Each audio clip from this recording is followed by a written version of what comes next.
Imagine you could pull a giant plug at the bottom of the Adriatic Sea and drain the Venetian lagoon dry. As the water recedes, you wouldn't find rock, sand, or solid ground beneath the golden mosaics of St. Mark's Basilica and the marble palaces of the Grand Canal. Instead, you would find a submerged, petrified forest. Over 1.1 million timber piles, driven 12 feet deep into the prehistoric mud, supporting a city of stone that, by every law of physics, should have collapsed into the sea 1,000 years ago. But here is the part that defies logic. The wood hasn't rotted. It hasn't decayed. Through a bizarre chemical anomaly in the oxygen-deprived silt, these wooden stakes have mineralized over centuries, turning into iron-hard stone foundations. This leads to a question that has obsessed historians and engineers for generations. How does a city built on a sponge become the wealthiest empire on Earth? How did a group of desperate refugees, fleeing the scourge of God, Attila the Hun, transform a mosquito-infested marsh into a medieval superpower that could manufacture a fully armed warship every 24 hours? This isn't just a story about gondolas and romance. It is a story of a ruthless, defiant masterpiece of human survival. It's about the invention of modern banking, the world's first assembly line, and a geopolitical heist so audacious it changed the course of Western civilization. For a millennium, Venice didn't just join global trade, it was the global economy. But empires built on stolen water always face a reckoning. To understand why Venice is sinking today, we first have to understand the impossible engineering that allowed it to rise. To understand the audacity of Venice, you have to first visualize the sheer terror of the 5th century. Europe wasn't just changing, it was collapsing. The Roman Empire, the supposed eternal bedrock of civilization, was being torn apart. Enter Attila the Hun, known to history as the Scourge of God. As his hordes swept through northern Italy, burning legendary cities like Aquileia to the ground, the survivors faced a choice that seemed like a death sentence: stay and be slaughtered, or flee into the one place where the Huns' cavalry, the greatest military force of the era, couldn't follow: the lagoon. But don't picture the romantic canals of today. The Venetian lagoon was a treacherous 200-square-mile labyrinth of salt marshes, mudflats, and stagnant, brackish water. It was a place where the air was thick with malarial mosquitoes, and the ground was a liquid slurry that could swallow a man whole. To any sane observer at the time, these refugees weren't founding a city. They were hiding in a swamp, waiting for the tide to wash them away. They were the outcasts of history, stripped of their homes, their wealth, and their dignity. But this desperation birthed a unique psychological mutation. Because they had no land to farm, no forests to hunt, and no minerals to mine, they had to invent a completely new way of existing. They were forced to look at the water not as a barrier, but as a highway. While the rest of Europe was retreating behind stone walls and feudalism, these refugees were building a civilization where the land was something they had to invent from scratch. This was the birth of the Venetian spirit, a cold, calculated refusal to accept the limitations of nature. They didn't just survive the swamp, they made the swamp their throne. They realized that the very mud that threatened to drown them could be the foundation of something the world had never seen. But first, they needed to solve the ultimate engineering riddle. How do you build a marble palace on a liquid sponge? The answer would require a literal forest, relocated from the land to the abyss. But how do you build a marble palace on a sponge?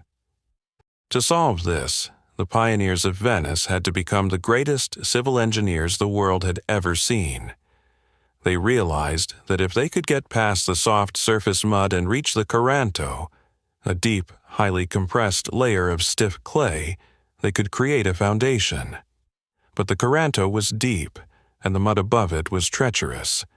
The solution was as brutal as it was brilliant.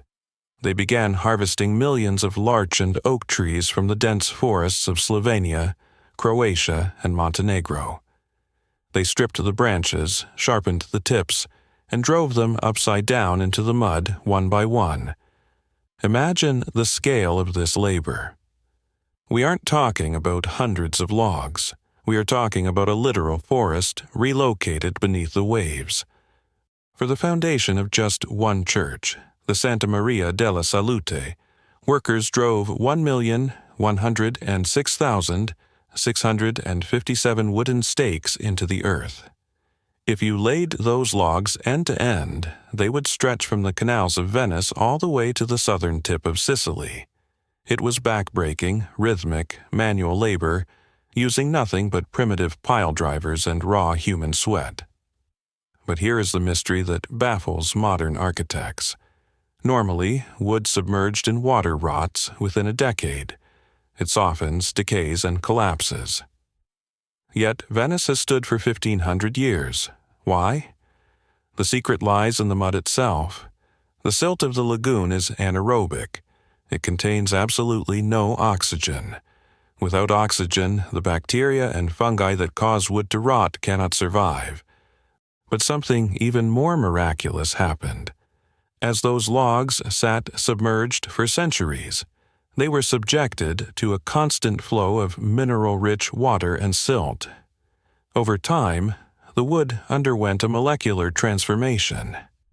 It absorbed the minerals, petrifying and hardening until the timber piles were no longer wood at all. They had mineralized into iron-hard stone. The refugees had achieved the impossible. They had built a forest made of rock beneath the waves. They didn't just place their buildings on the ground, they anchored them to the very bones of the earth. But an engineering miracle is just a skeleton. To make an empire, you need more than stone foundations. You need a reason for the world to pay attention. You need a commodity so valuable it could buy the loyalty of kings. And in the 9th century, that commodity was white gold. But a city cannot survive on engineering alone. You need a reason for the world to come to you. In the early days, the Venetians had only one thing to trade: salt. In the Middle Ages, salt wasn't just a seasoning, it was white gold. It was the only way to preserve food in a world without refrigeration, making it the most essential commodity on the planet. The Venetians became the masters of the salt pans, using the sun and the tides of the lagoon to create a monopoly that gave them their first taste of real, global power. They used that salt money to buy wood, and that wood built a fleet of ships, and those ships allowed them to do something radical.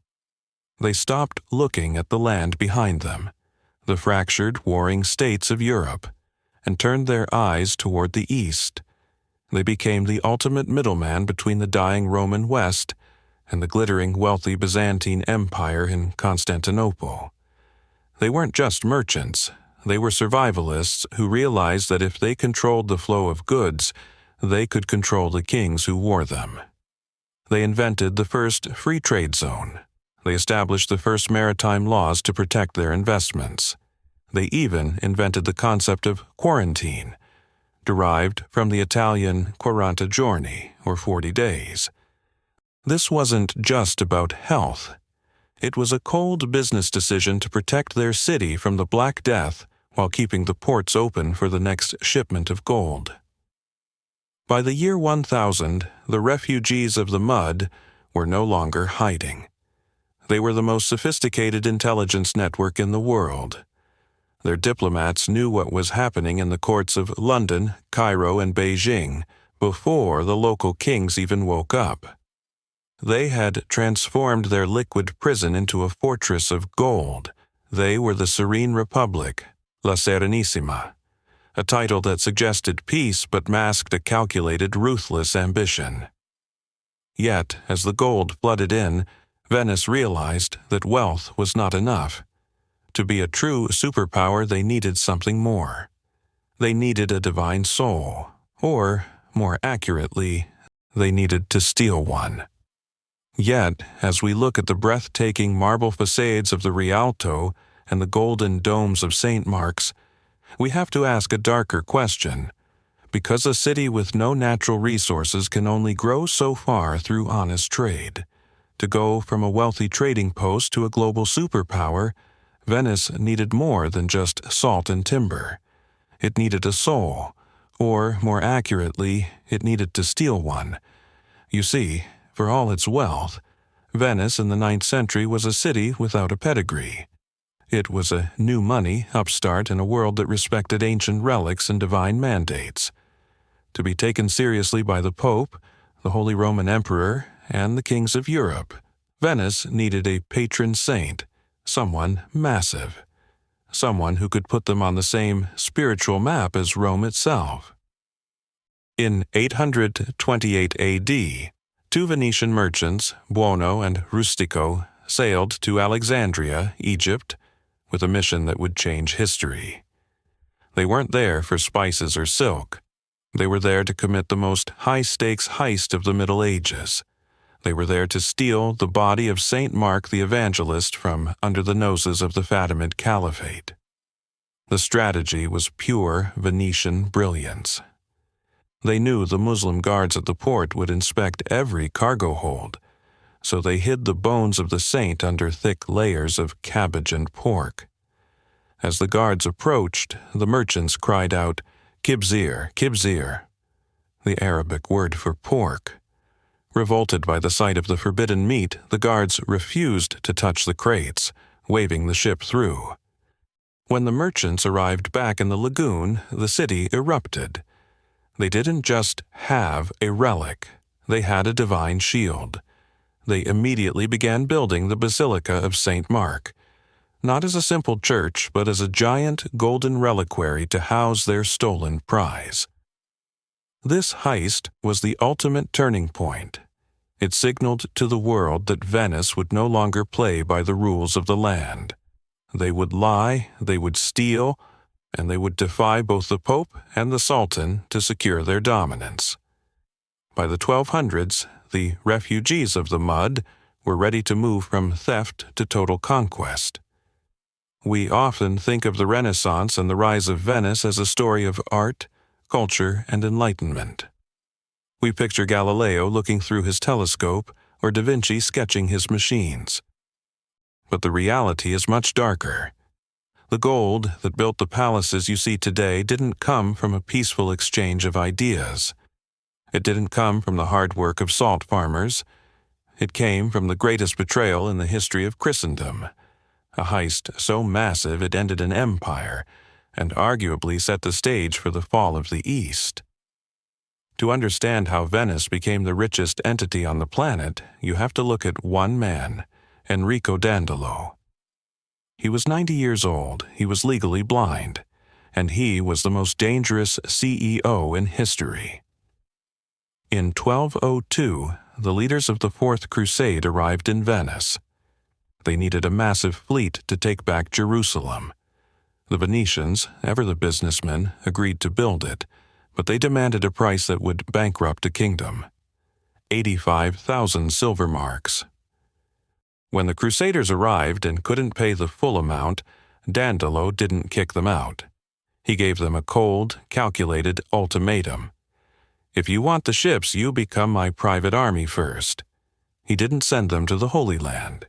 He pointed them at Zara, a rival Christian city, and then, in the most scandalous pivot in religious history, he pointed them at Constantinople.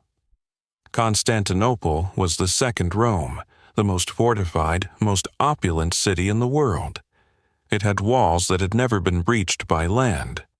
But the Venetians didn't care about walls. They knew the water. Dandolo himself, despite his blindness, stood at the prow of his galley, urging his men forward. They rigged their ships with flying bridges and slammed them into the seawalls. When the dust settled, the greatest city in Christendom had been stripped bare.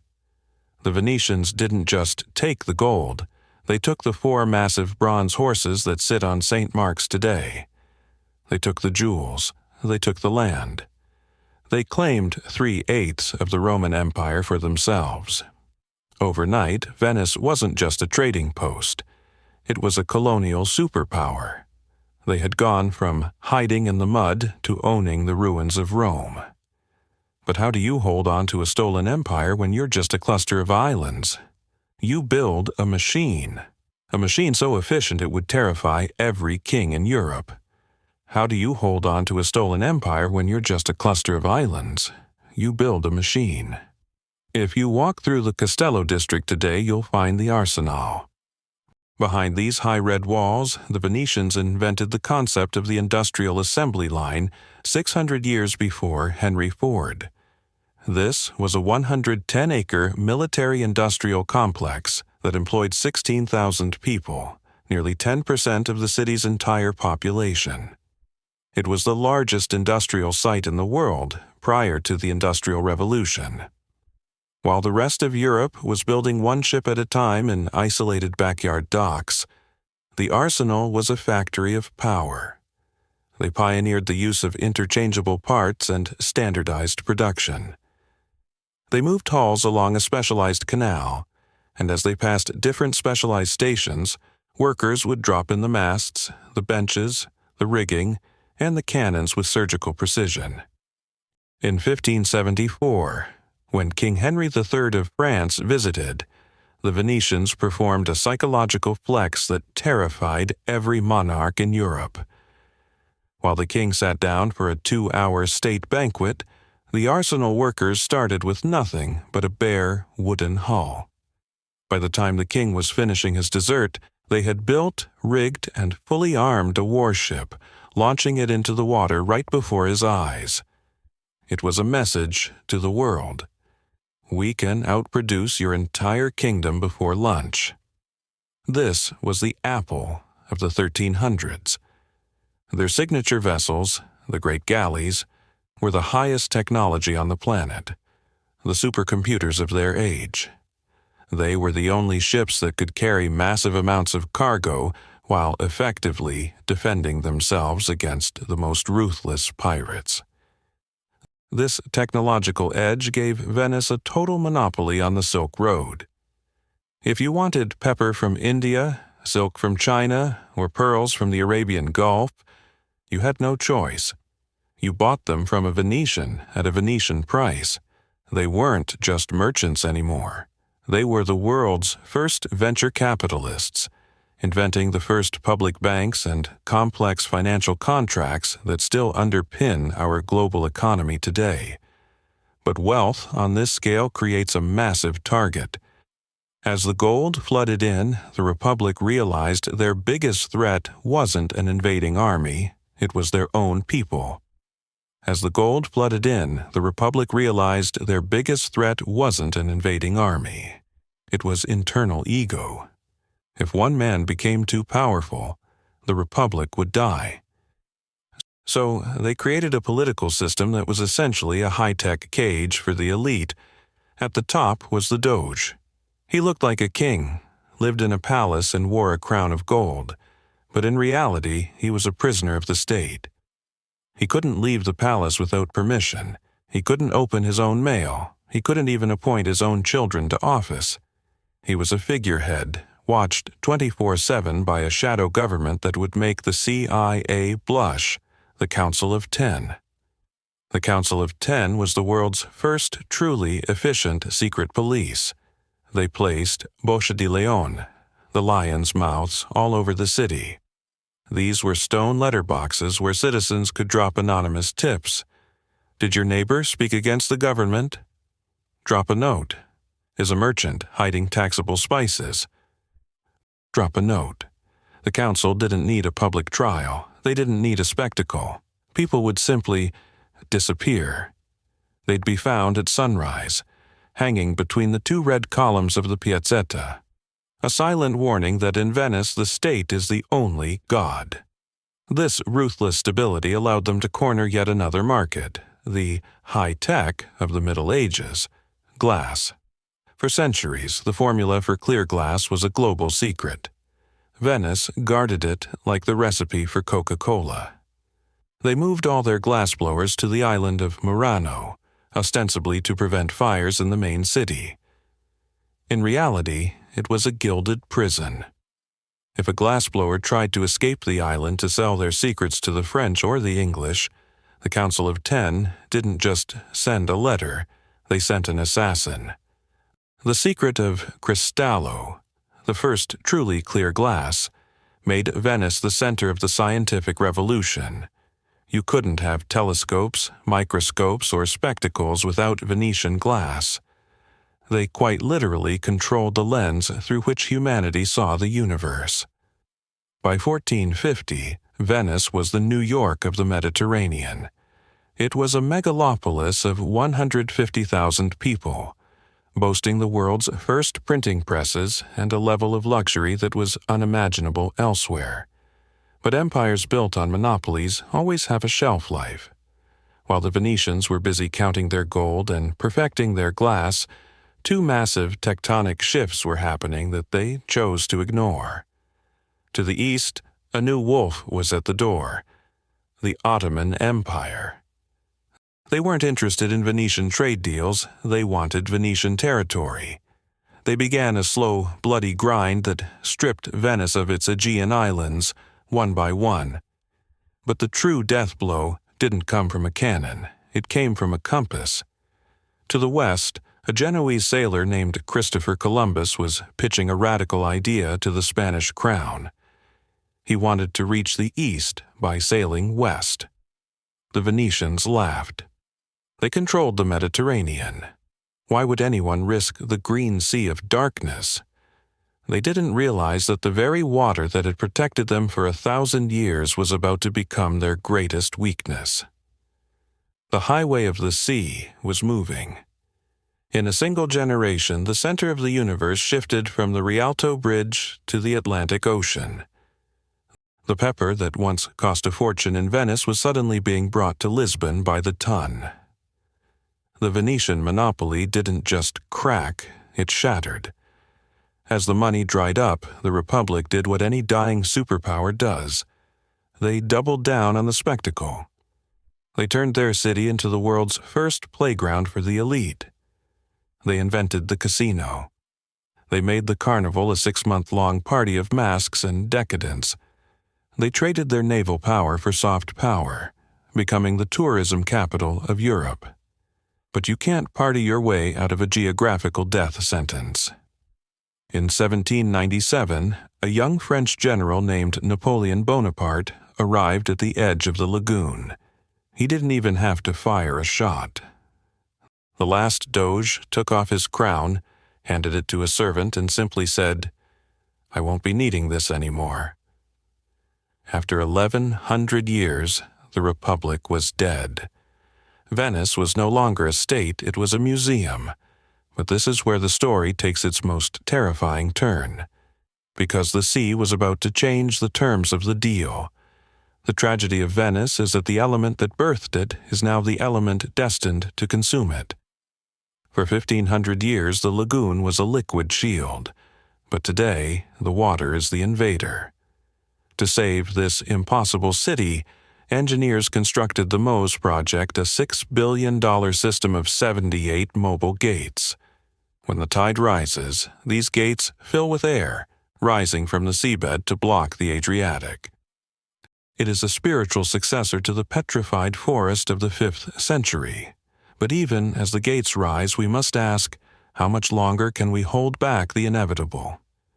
Venice was built on a no, a refusal to drown, a refusal to accept limits. Whether the gates hold or the sea reclaims the Rialto, Venice remains a masterclass in human defiance. We don't just survive the tide, we master it. Even when the world is sinking, we build.